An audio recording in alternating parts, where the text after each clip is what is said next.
This is Linda's Investing, and I have Violetta with me for a weekly live. It's scheduled for you guys. This is just a space where we come to talk about real estate news, real estate updates, what's going on in our lives, and just anything that comes to mind, honestly. Hi, Violetta. How are you doing? I am good. I'm really liking to do these like weekly lives and just kind of talk about real estate. No real planned topic. It's just whatever comes to mind, and if anybody has questions or whatever, we could share. We just finished recording two podcast episodes, so if you're not following our real estate Jefas podcast. We just released our first episode. We were talking about horror stories of what happened to our rental properties. So if you haven't checked that out, definitely go listen to the episode or watch it on YouTube. Real Estate Jefas on YouTube channel. So yeah, Yeah, there's a sneak peek. There's a couple walkthroughs that we went over. So if you want to head out to YouTube and see what we actually deal with on a yeah. day-to-day basis. Yeah, we were just like a little sneak peek of what we talked about this episode. We were talking about the walkthroughs and kind of lessons learned, and we showed two walkthroughs that we went through that were a little shady. But yeah, stay tuned for that episode to come out. Yes.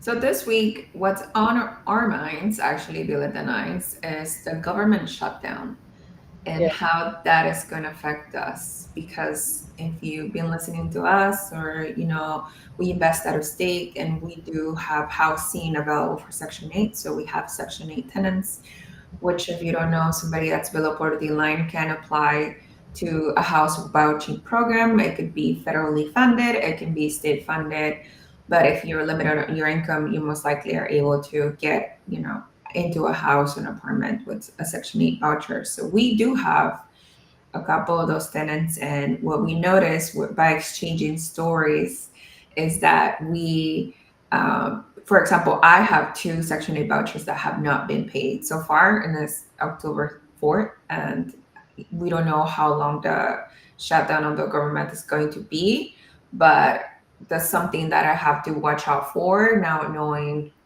with the presidency, what's going on, like the budget, what's going on. So this is a challenge that I did not foresee. I think the last time the government shut down was like 8 years ago or mhm. 14 years ago. I'm not 100% sure.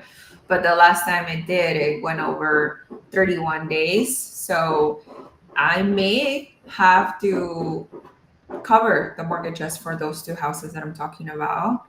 And so that's something that I'm going to be dealing with.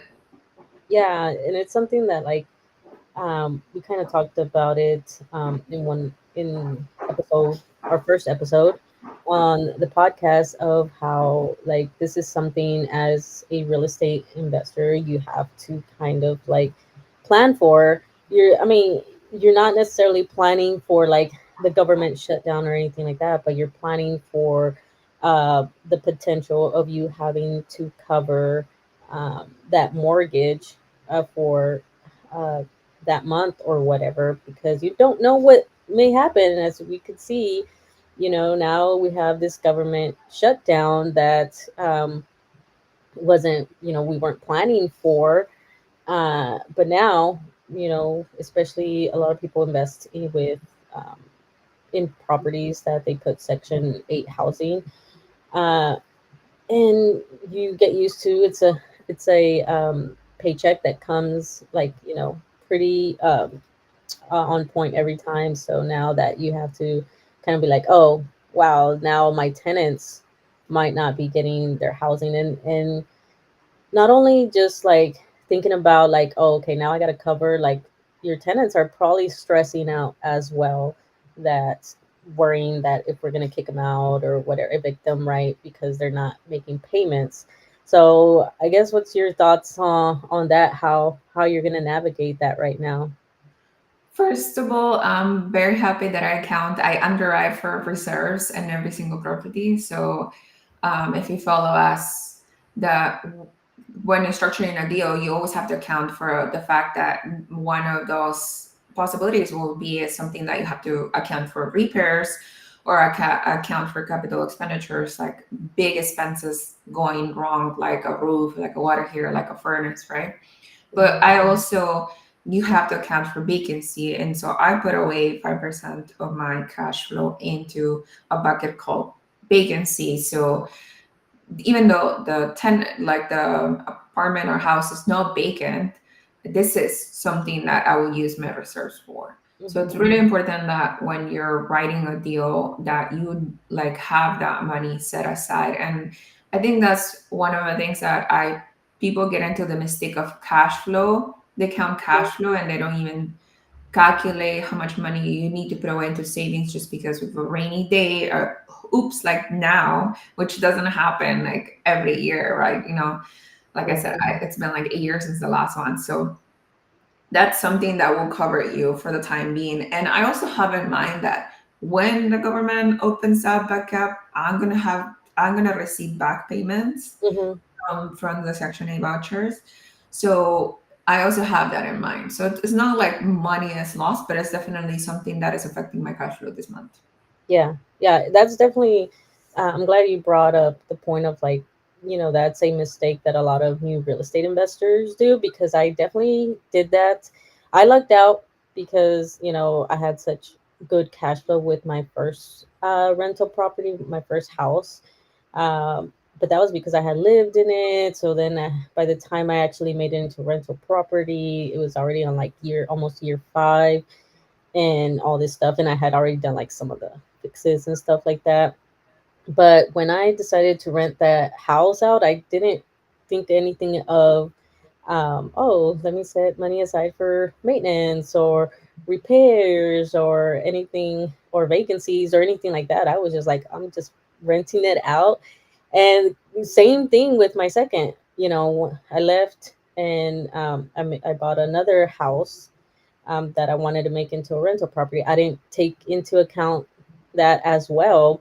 I think the only thing I did account for was property manager, the 10%. That's what they were charging me. Uh, but I didn't know anything about that. So then when, of course, something always is going like maintenance is going to happen or turnover, and actually at that time was COVID, so you had people that lost their jobs because, or they, you know, couldn't go to work. So they had less income and stuff like that. So that was a whole other thing that I had to um, learn because I didn't have like the funds at that time, like saved up and everything. Luckily, because I had my 9 to 5 job, I was able to cover it, that surprise and stuff. A whole other mortgage, which luckily was not that high. I think it was like, $800, which, at that time I didn't have a car payment or anything. So it was something that I was able to, but like I definitely put myself at risk not having like an emergency fund, which is something that you need to have as an investor. But yeah, one of the things is I didn't account that I should, save up like 5% for this, or account that I might have to evict someone or pay out of pocket because it's gonna come up. Yeah. And then that's why, like, when the beginning you're winging it and then you're like, don't know exactly what to do, like, real estate will teach you, it will humble you very quickly because things are going to come up and then you're going to have to account for that. And then it's better to have something already saved for yourself. But you may feel discouraged when these things come up, but do not just think about like monthly cash flow as like the saving grace. It's also like appreciation that you're having into the property and then long term wealth. Like all of the real estate investors that they never regret buying that property and holding it off for the long time. Hmm. So investors I talk to, they always regret selling certain properties because if they hold on to it, they would have been able to tap into more of the appreciation that I've. But given saying that, also there's times in which you would be in the place of selling. So Hmm. it doesn't really affect. It's like it's going to be evolving. And I remember somebody asked me about how did your buy box has evolved, and it's changed over the years significantly. And you as an investor, the more you learn, the more you're going to change your the whole attitude towards investing. Like I know Violeta was talking about earlier, how she's a mom now, and then everything she has her daughter in her mind, and Hmm. like she's trying to invest strategically more so than risky. Yeah. Yeah, yeah. Because when I first started investing in real estate, I was like single, no kids or anything. I just had to worry about myself and my dog. And so I took on a lot more risk, especially since I had my 9 to 5, and I was just like, whatever. And then again, I was just winging it, not accounting for anything. But now I have to not be as risky because now I have a family. I don't have that stable 9 to 5 job anymore. So luckily, I have an e fund right now, which has saved me because, as on our first episode, we talk about some of the stuff that I had to deal with recently that popped up, and luckily, the e fund saved me.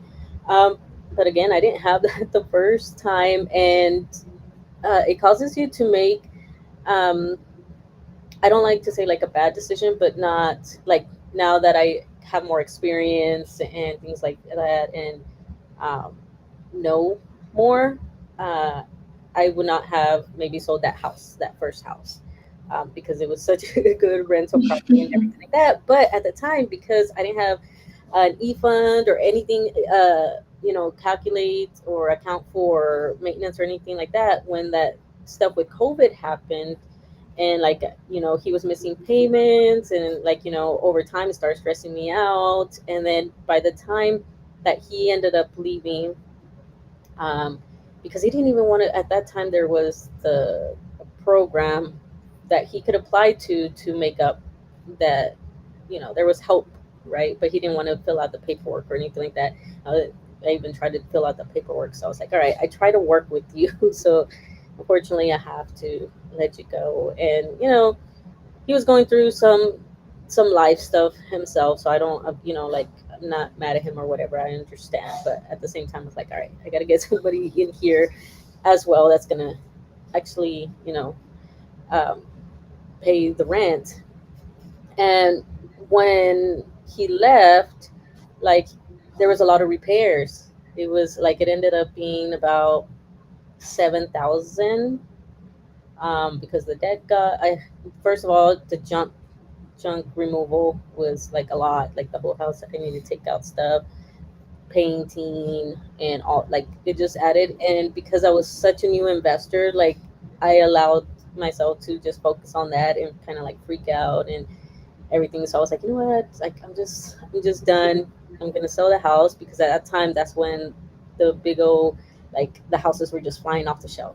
So like I Mhm. didn't even finish the repairs. I was like, you know what? Yeah. And then, which is a story for another time, the realtor and the property manager, like, I, you know, was so much drama. I just wanted to like be done with, because I had already fired my property manager, and then I went to a different property manager, and she had a clause there that if I had to sell the house, she gets first dibs. So then I couldn't fire her, and I had to be stuck with her, and she was a bad realtor as well. So, but it worked out in the end because of the market at that time. It was, burning hot, where everything was flying off the shelves.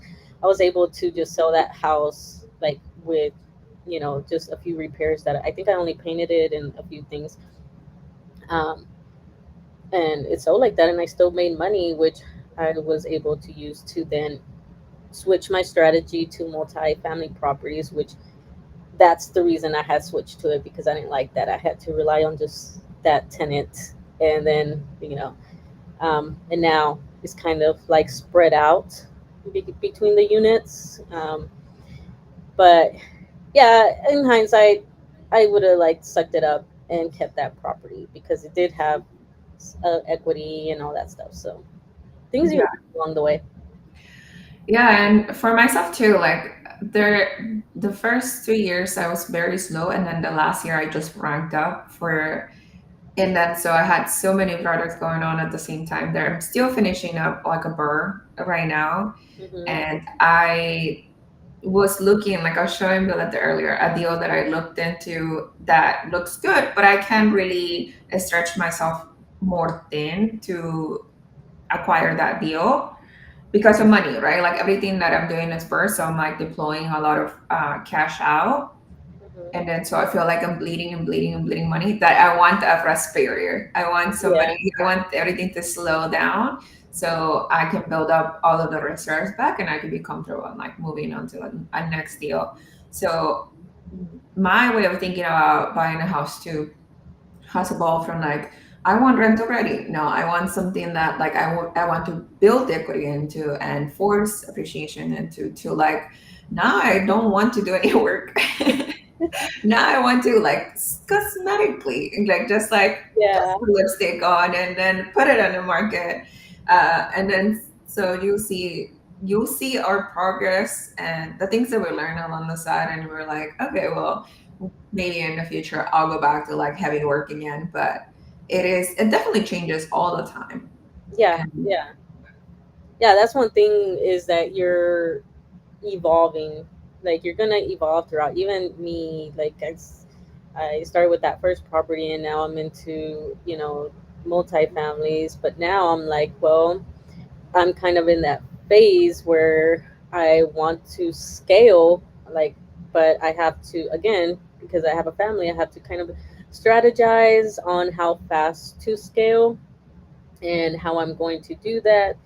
And so that's where I'm at right now in my real estate investing journey is like planning. Okay, so now I really want to scale, but also not be too like put myself too much like at risk. mhm. So, but it evolves. Like you start off with one, started off with my single family homes to multifamily, and now I want to challenge myself and be like Lynn and go do a rehab, but I gotta be a little bit more strict, like careful on what I am going to get because I Mhm. can't take as much risk instead of. Mhm. Yeah.